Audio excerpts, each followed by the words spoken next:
আসসালামু আলাইকুম রহমতুল্লাহ বরকাত।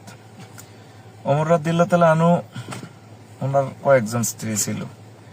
এর ভিতরে একজন স্ত্রী খুব ভালো ছিল, মানে বেশি মহব্বত থাকতো। কোথায় সফরে গেলে ওই ওয়াইফ গেটের বাইরে এসে হাত নেড়ে ওনাকে ফেয়ারওয়েল জানাতেন। কি ভালোবাসা! পরে অবশ্য সম্পর্কটা টেকেনি, তিনি তালাক দিয়েছেন।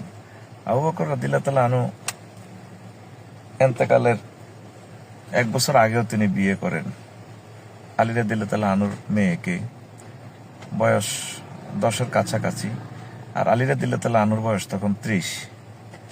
তো উনি যখন এন্তেকাল করেন, আবু বকর রাদিয়াল্লাহু তাআলা আনহু, ওই ওয়াইফের ঘরে মেয়ে ছিল, প্রেগনেন্ট ছিল 6 মাসের।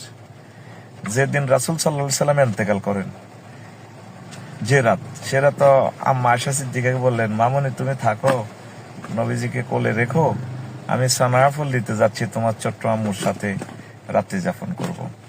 এ হলো আমাদের বৈবাহিক জীবন।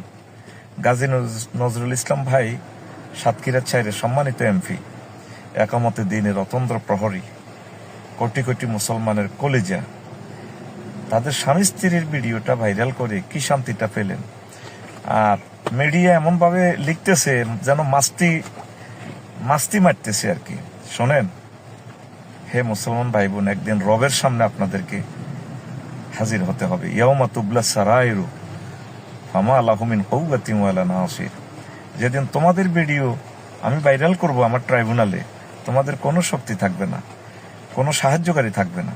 কেউ বলেন ওনার নাতনির বয়স, বিয়েতে নাতনি, মায়ের বয়স, বোনের বয়স দিয়ে কি হবে? বিয়ে হচ্ছে একটা পরম বন্ধুত্ব, এটা আল্লাহ এবং রাসূল সাল্লাল্লাহু আলাইহি সাল্লামের পক্ষ থেকে একটা গিফট মানব জাতির জন্য। এইভাবে বিবাহিত জীবনের এই অন্তরঙ্গ মুহূর্তগুলো ভাইরাল করে প্রতিটা ভালো মানুষও বেপরোয়া হয়ে যাবে।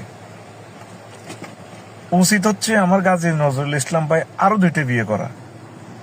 হালাল জিনিস, এটাতে কোনো শরম নেই। আরশের রব এই পৃথিবীতে 1000 কোটি মানুষের সামনে আমার ভাইকে অপমান করা হচ্ছে, তুমি সব দেখতে পাচ্ছ। এর উসিলা আমার ভাইয়ের সব গুনাহ খাতা মাফ করে দাও, তাকে হায়াতে তাইয়্যিবা দাও, তার বংশ মর্যাদা কিয়ামত পর্যন্ত তুমি রাখো। তিনি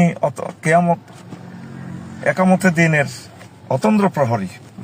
আমি তার উজ্জ্বল ভবিষ্যৎ কামনা করি। বিভ্রান্ত হওয়ার কোনো যুক্তিকতা নেই। ভিডিও যেভাবে ভাইরাল হইতে থাক। এগুলো যারা করতেছ, রবের সামনে একদিন তোমাদেরকে জবাব দিতে হবে। আসসালামু আলাইকুম রহমতুল্লাহি ওয়া বারাকাতুহু।